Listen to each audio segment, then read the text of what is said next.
दोस्तों, अगर आप लोग यूपीएसआई या यूपी पुलिस 2026 में अपने सिलेक्शन का सपना देख रहे हैं, तो मेरा ये मूल विधि और संविधान का बहुत ही इम्पोर्टेंट सेशन आप लोगों के लिए ही होने वाला है। दोस्तों, इस मूल विधि और संविधान के अपने इस इम्पोर्टेंट सेशन में मैं उन क्वेश्चंस को लेके आया करता हूँ, जो कि हर बार प्रीवियस ईयर क्वेश्चंस में पूछे जाते हैं, यानी कि हर बार एग्जाम में रिपीट होते हैं। तो दोस्तों, मैं उन्हीं क्वेश्चंस को टारगेट करके अपने इस सेशन में लेके आया करता हूँ, जिसको कि आप लोग 10 मिनट के अंदर या 15 मिनट के अंदर मेरी क्लास देख करके फिनिश कर दें। ठीक है, तो बिना देरी के चलिए दोस्तों शुरू करते हैं आज का अपना सेशन। देखते हैं अपना क्वेश्चन नंबर फर्स्ट। कह रहा है क्वेश्चन नंबर फर्स्ट, किसी राज्य विधान परिषद को बनाने या समाप्त करने के लिए राज्य विधानसभा को एक प्रस्ताव पारित करना होगा, जिसे निम्न द्वारा समर्थित होना चाहिए। क्या कह रहा है कि जो राज्य विधान परिषद है, इसको समाप्त करने के लिए या बनाने के लिए विधानसभा को एक प्रस्ताव पारित करना होगा, जिसको किसके द्वारा समर्थन होना चाहिए, हमसे ये पूछ रहा है। नंबर ए में कह रहा है कि सदन की बहुमत संख्या, और नंबर 2 में कह रहा है कि सदन में उपस्थित और मतदान करने वाले सदस्यों का 2/3, कि जो सदन की बहुमत संख्या है वो होनी चाहिए, और जो सदन में उपस्थित और मतदान करने वाले सदस्य हैं उसका 2/3 बहुमत होना चाहिए। तो दोस्तों, इस तरह से ऑप्शन नंबर ए 1 व 2 दोनों हम लोगों को बिल्कुल राइट हो जाएगा। ठीक है ना? तो क्या उपस्थित और मतदान करने वाले सदस्यों का 2/3 बहुमत होना चाहिए। ठीक है ना दोस्तों? दोस्तों, हमारे संविधान के आर्टिकल नंबर 169 में जो हमारी विधान परिषद है, उसके गठन या उसको समाप्त करने के विषय में बताया गया है कि जो राज्य विधानमंडल है, यानी कि राज्य विधानमंडल है, उसका ऊपरी सदन होता है हमारा राज्य विधान परिषद। तो उसके आर्टिकल नंबर 169 में बताया गया है कि उसके गठन और उसके समाप्त करने के बारे में। ठीक है दोस्तों? दोस्तों, आप लोग मुझको ये बताइए कि हमारे जो देश भारत है, उसमें विधान परिषद अब कितने राज्यों में बचा है? तो दोस्तों, हमारे देश के 6 राज्यों में विधान परिषद अभी बचा हुआ है। ठीक है ना? कौन-कौन से राज्य हैं, ज़रा आप लोग मुझको कमेंट में बता दीजिएगा। मैं आप लोगों को यहाँ बता दे रहा हूँ। तो दोस्तों, हमारा हो जाएगा पहला यूपी, फिर हो जाएगा बिहार, फिर हो जाएगा दोस्तों हमारा महाराष्ट्र, फिर हो जाएगा दोस्तों हमारा कर्नाटक, फिर हो जाएगा हमारा दोस्तों आंध्र प्रदेश, और एक हो जाएगा तेलंगाना। तो ये 6 ऐसे राज्य हैं दोस्तों, जहाँ पे अभी भी विधान परिषद मौजूद है, यानी कि द्विसदन अभी भी व्यवस्थापिका है वहाँ पे। यहाँ विधानमंडल में विधानसभा और विधान परिषद दोनों है। ठीक है? तो इस तरह से हम लोगों का ऑप्शन नंबर ए दोस्तों बिल्कुल राइट हो जाएगा। चलिए दोस्तों, देखते हैं अपने question number next. Next question कह रहा है, निम्नलिखित में से किसका भारत के मूल संविधान में राज्य के एक नीति निदेशक सिद्धांत के रूप में उल्लेख नहीं किया गया है?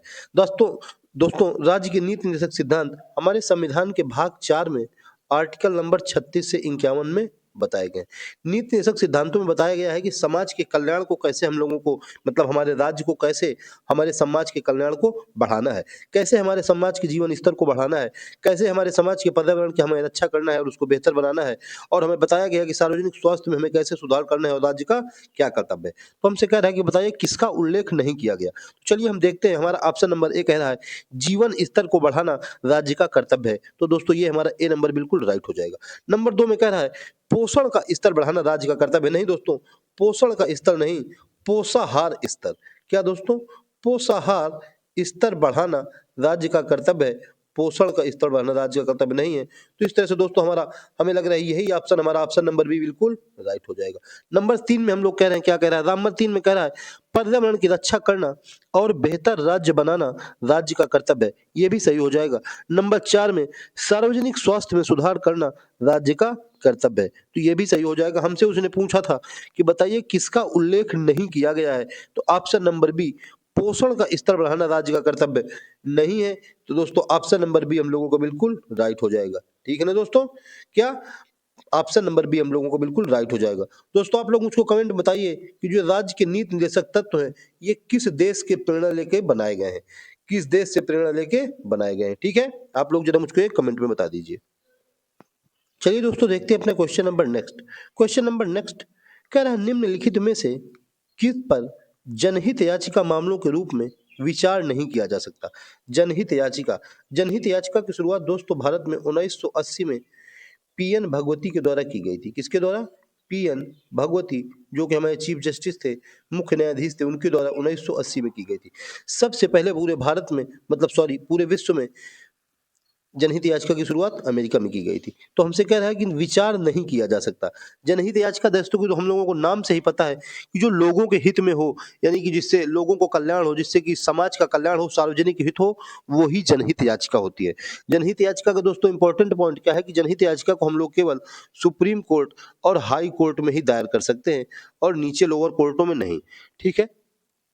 नंबर 1 में हमसे कह रहा है कि मकान मालिक किराएदार मामले, यानी कि मकान मालिक और किराएदार मामले में कह रहा है कि जनहित याचिका के मामले के रूप में विचार किया जा सकता है। तो नहीं दोस्तों, ये बिल्कुल गलत हो जाएगा। ये तो व्यक्तिगत मामला है दोस्तों। नंबर 2 में कह रहा है सेवा मामले और पेंशन और ग्रेच्युटी से संबंधित मामले, दोस्तों ये भी व्यक्तिगत मामला हो जाएगा। तो दोस्तों ये भी हमारा बिल्कुल गलत हो जाएगा। नंबर 3 कह रहा है पारिवारिक पेंशन, ये भी दोस्तों घर परिवार का मामला है। तो घर परिवार के मामले में जनहित याचिका का कोई काम नहीं है। जबकि जनहित याचिका दोस्तों सार्वभौमिक व सार्वजनिक न्याय की उपलब्धता सुनिश्चित कराती है। क्या? सार्वजनिक न्याय होना चाहिए उसमें, यानी कि बहुत से लोगों को न्याय होना चाहिए, समाज का उसमें न्याय होना चाहिए, ये जनहित याचिका बताती है दोस्तों। तो हमारे इस तरह से दोस्तों ना तो 1, ना तो 2 और ना तो 3, ऑप्शन नंबर डी बिल्कुल राइट हो जाएगा। ठीक है ना दोस्तों?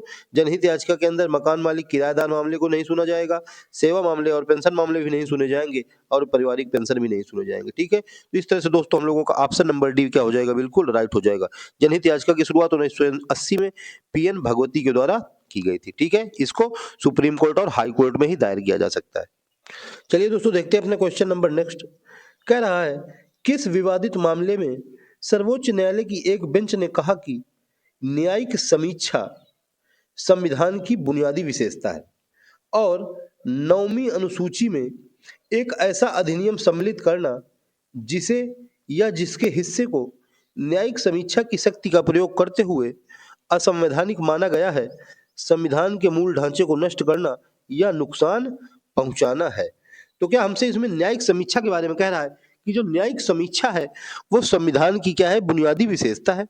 और कह रहा है कि 9वीं अनुसूची में ऐसा प्रावधान मतलब सॉरी ऐसा अधिनियम सम्मिलित करना जिसे या जिसके हिस्से को न्यायिक समीक्षा की शक्ति का प्रयोग करते हुए संवैधानिक माना गया है, संविधान के मूल ढांचे को नष्ट करने नुकसान पहुंचाना है। तो हमसे कह रहा है बताइए कौन से केस में ऐसा कहा गया। नंबर ए में कह रहा है IR कोहेलो बनाम तमिलनाडु राज्य, नंबर बी में केशवानंद भारती बनाम केरल राज्य, नंबर सी में कामन काज बनाम भारतीय संघ, नंबर डी में मेनका गांधी बनाम भारत सरकार। तो दोस्तों option number A IR Coelho बनाम तमिलनाडु राज्य, इसमें ये बताया गया कि जो न्यायिक समीक्षा है वो संविधान की बुनियादी विशेषता, यानी कि किसी भी जो न्याय हुआ है उसकी हम लोगों को समीक्षा करना, अच्छे से उसको परख लेना, जांच कर लेना, तभी ही किसी भी चीज का न्याय देना, यही हम लोगों की न्यायिक समीक्षा के अंतर्गत है। तो ऑप्शन नंबर ए हम लोगों को क्या हो जाएगा? बिल्कुल राइट हो जाएगा। तो दोस्तों ये IR कोएल्हो बनाम तमिलनाडु राज्य, ये दोस्तों 2007 का मामला है। ठीक है। नंबर 2 में हमसे कह रहा है केशवानंद भारती बनाम केरल राज्य, ये दोस्तों 1973 का मामला है, बहुत ही इंपॉर्टेंट मामला है। 24 अप्रैल 1973। कौन सा? केशवानंद भारती बनाम केरल राज्य। इसमें दोस्तों मूल ढांचे का सिद्धांत दिया गया कि हम लोग संविधान में संशोधन तो करेंगे लेकिन उसका मूल ढांचे में परिवर्तन नहीं होना चाहिए। कामन काज बनाम भारतीय संघ, ये दोस्तों 2018 का मामला है। इसमें दोस्तों बताया गया कि जैसे हमारे जीवन के जीने का अधिकार है गरिमा के साथ, वैसे ही हमारे मरने का भी अधिकार गरिमा के साथ है। ठीक है ना? और दोस्तों ये 2018 कामन काज बनाम भारत संघ में दोस्तों बनाया गया। मेनका गांधी बनाम जो भारत सरकार है, ये दोस्तों 1978 का मामला है।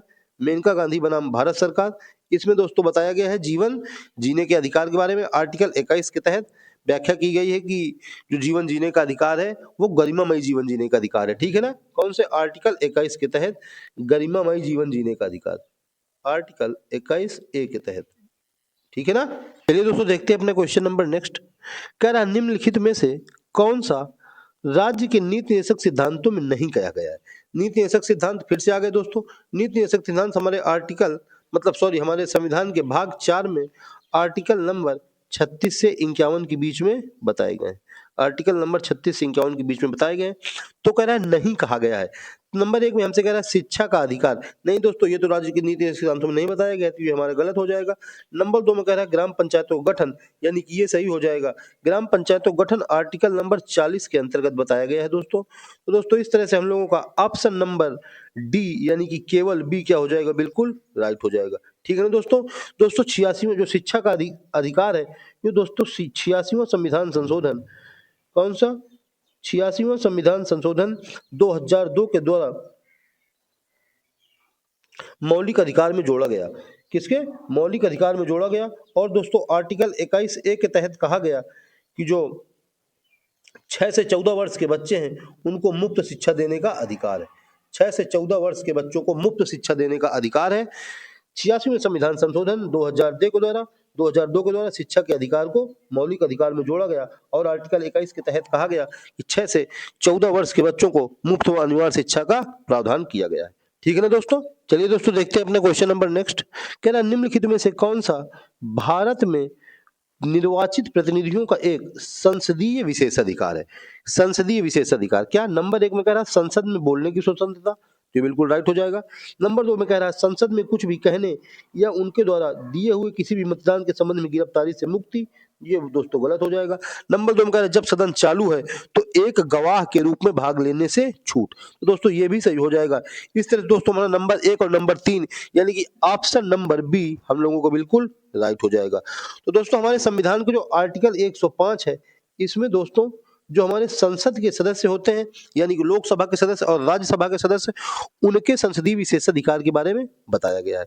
और दोस्तों जो हमारा आर्टिकल नंबर 194 है, इसमें दोस्तों हमारे जो राज्य विधानमंडल के सदस्य होते हैं, कौन सा, आर्टिकल 194, इसमें जो राज्य विधानमंडल के सदस्य हैं उनके संसदीय मतलब उनके विशेषाधिकार के बारे में बताया गया है। और 105 में संसद के सदस्यों के विशेषाधिकार के बारे में बताया गया है। ठीक है ना दोस्तों। तो इस तरह से हम लोगों का ऑप्शन नंबर बी जो है वो बिल्कुल राइट हो जाएगा। आर्टिकल 105 संसद के सदस्यों का विशेषाधिकार, आर्टिकल 194 राज्य के सदस्यों का विशेषाधिकार। ठीक है। चलिए दोस्तों देखते हैं अपने क्वेश्चन नंबर नेक्स्ट। कह रहा है संविधान का कौन सा एकमात्र हिस्सा है जिसे पूरी तरह से हटा दिया गया है। तो नंबर 1 कह रहा है भाग 22, नंबर बी कह रहा है भाग 11, नंबर सी कह रहा है भाग 7, नंबर डी कह रहा है भाग 5। तो दोस्तों ऑप्शन नंबर सी भाग 7 हम लोगों को बिल्कुल राइट हो जाएगा। ठीक है दोस्तों। 7वां संविधान संशोधन दोस्तों हुआ था, 7वां संविधान संशोधन 1956 में, जिसके द्वारा भाग 7 को संविधान से पूरी तरह से हटा दिया गया था। दोस्तों भाग 7 में राज्यों के वर्गीकरण को समाप्त करके भाषा के आधार पर राज्यों का वर्गीकरण बताया गया था। क्या भाग 7 में राज्यों के वर्गीकरण को समाप्त किया गया 7वें संविधान संशोधन के आधार पर, और भाषा के आधार पर वर्गीकरण का मान्य किया गया। भाषा के आधार पर वर्गीकरण को मान्य किया गया। ठीक है ना। भाषा के आधार पर वर्गीकरण किया गया राज्यों और केंद्र शासित प्रदेशों का। ठीक है ना। तो भाग 7 को 7वें संविधान संशोधन 1956 के द्वारा पूरी तरह से हटा दिया गया। ऑप्शन नंबर सी क्या हो जाएगा हम लोगों को बिल्कुल राइट हो जाएगा। चलिए दोस्तों देखते हैं अपने क्वेश्चन नंबर नेक्स्ट। कह रहा है भारतीय दंड संहिता की धारा 307 का संबंध निम्न में से किससे है। सबसे पहले भारतीय दंड संहिता, भारतीय दंड संहिता की शुरुआत दोस्तों 1862 ईस्वी में ब्रिटिश शासनकाल में मैकाले के द्वारा शुरू की गई थी। किसके द्वारा, मैकाले के द्वारा। अब हमसे कह रहा है बताइए 307 का संबंध किससे। नंबर 1 खतरनाक हथियारों का उपयोग कर स्वेच्छा से चोट पहुंचाना, नंबर 2 कह रहा है हत्या का प्रयास, नंबर सी कह रहा है अप्राकृतिक अपराध, नंबर डी कह रहा है अनुचित निरोध और अनुचित बंधन। तो दोस्तों ऑप्शन नंबर बी हत्या का प्रयास हम लोगों को बिल्कुल राइट हो जाएगा। धारा 307 का संबंध हत्या के प्रयास से है दोस्तों, जिसमें कि बताया गया है कि अगर कोई व्यक्ति किसी की हत्या का प्रयास करता है तो उसे 10 साल की सजा प्लस जुर्माना प्लस दोनों हो सकते हैं। क्या, 10 साल की सजा प्लस जुर्माना प्लस दोनों। अब नंबर ए में हमसे कह रहा था कि खतरनाक हथियारों का उपयोग करके स्वेच्छा से चोट पहुंचाना, तो ये तो दोस्तों नहीं था। अप्राकृतिक अपराध ये दोस्तों धारा 370 में तो बताया गया है। अनुचित निरोध 339, और ये जो अनुचित बंधन है ये धारा 340, अप्राकृतिक अपराध है ये दोस्तों 377। ठीक है ना। तो 307 में हत्या का प्रयास, अप्राकृतिक अपराध 377, अनुचित निरोध 339 और अनुचित बंधन 340। ठीक है। हत्या के प्रयास में 10 साल की सजा प्लस जुर्माना प्लस दोनों। तो ऑप्शन नंबर बी हम लोगों को क्या हो जाएगा, ऑप्शन नंबर बी बिल्कुल राइट हो जाएगा। चलिए दोस्तों देखते हैं अपने क्वेश्चन नंबर नेक्स्ट। कह रहा निम्नलिखित में से कौन सा केंद्र के कानून बनाने के अधिकार के संबंध में सही है। तो नंबर 1 में कह रहा है दोस्तों, ये सांसद लिख गया है, सांसद नहीं है संसद है। नंबर 1 में कह रहा है संसद किसी भी अन्य देश के साथ किसी भी संधि या अंतरराष्ट्रीय समझौते को लागू करने के लिए पूरे या भारत के राज्य क्षेत्र के किसी भी हिस्से के लिए कानून बना सकती है। तो दोस्तों इस तरह से नंबर 1 हमारा सही हो जाएगा। नंबर 2 में कह रहा है कि इस उद्देश्य के लिए संसद द्वारा पारित किसी भी कानून को राज्य सूची में उल्लिखित विषय से संबंधित होने के आधार पर अवैध नहीं ठहराया जा सकता। इस तरह से दोस्तों हमारा नंबर बी भी सही हो जाएगा। क्या कह रहा है कि जो संसद है वो किसी भी संधि अंतरराष्ट्रीय समझौते को लागू करने के लिए भारत के किसी भी हिस्से में या किसी भी राज्य क्षेत्र के हिस्से में कानून बना सकती है। फिर क्या कह रहा है कि जब वो कानून बनाना जा रही है तो अगर उसका उल्लेख राज्य सूची में भी किया गया है तो उस आधार पे भी जो संसद कानून बनाएगी उसको अवैध नहीं ठहराया जाएगा। इस तरह से दोस्तों हम लोगों का ऑप्शन नंबर ए व बी बिल्कुल राइट हो जाएगा। ठीक है ना दोस्तों।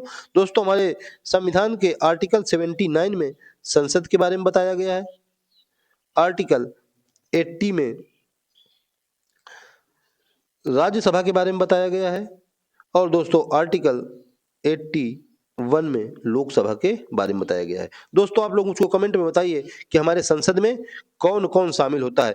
3 लोग शामिल होते हैं दोस्तों, ये मैं आप लोगों को बता दे रहा हूं। अब आप लोग उन 3 लोगों के नाम मुझको बताइए कि कौन कौन शामिल है। ठीक है, चलिए दोस्तों देखते हैं अपने क्वेश्चन नंबर नेक्स्ट। कह रहा है यदि एक लोक सेवक अनुसूचित जाति या अनुसूचित जनजाति से संबंधित अपने कर्तव्य की उपेक्षा करता है तो उसे अनुसूचित जाति और अनुसूचित जनजाति, जिसे कि अत्याचार निवारण अधिनियम भी कहते हैं, की धारा 4 के अंतर्गत अधिकतम कितनी अवधि के लिए दंडित किया जा सकता है। कह रहा है कि जैसे कोई लोक सेवक है और वह अनुसूचित जनजाति या अनुसूचित जाति के मतलब कर्तव्य की उपेक्षा करता है या अवहेलना करता है तो धारा 4 के अंतर्गत कह रहा है कि बताइए उसे कितने अवधि के लिए दंडित किया जा सकता है। नंबर ए कह रहा है 24 महीने, नंबर बी कह रहा है 3 महीने, नंबर सी कह रहा है 12 महीने और नंबर डी कह रहा है 0 महीने, यानी कि कोई महीने नहीं। तो दोस्तों ऑप्शन नंबर सी हम लोगों को बिल्कुल राइट हो जाएगा। कौन सा? 12 महीने। यानी कोई लोक सेवक है और जो अनुसूचित जाति और अनुसूचित जनजाति के कर्तव्य हैं उनकी वो उपेक्षा करता है तो उसको अधिकतम 12 महीने के लिए धारा 4 के अंतर्गत दंडित किया जा सकता है। किसके? धारा 4 के अंतर्गत। ठीक है, तो दोस्तों जो अनुसूचित जाति और अनुसूचित जनजाति अधिनियम है ये दोस्तों 1989 में आया था। कब आया था? 1989 में आया था और दोस्तों 30 जनवरी 1990 से पूरे भारत में लागू हो गया था। कब से? 30 जनवरी 1990 से पूरे भारत में लागू हो गया था। ठीक है ना। तो दोस्तों ये थे आज के मेरे मोस्ट रिपीटेड इंपॉर्टेंट 10 क्वेश्चंस मूल विधि और संविधान को लेकर के, जो कि दोस्तों मुझे उम्मीद है कि आप लोगों को बिल्कुल पसंद आए होंगे। तो दोस्तों अगर आप लोगों को मेरी वीडियो पसंद आया हो, अगर मेरी मेहनत पसंद आई हो तो मेरे वीडियो को एक लाइक जरूर करें। और हाँ दोस्तों, अगर आप लोग मेरे चैनल पर नए हैं तो मेरे चैनल को सब्सक्राइब कर लें और बेल आइकन को भी प्रेस कर लें, जिससे कि आप लोगों को टाइम टू टाइम नोटिफिकेशन मिलता रहे। ठीक है दोस्तों। तो दोस्तों आज की वीडियो में इतना ही, मिलते हैं नेक्स्ट वीडियो में। तब तक के लिए जय हिंद, जय श्री राम।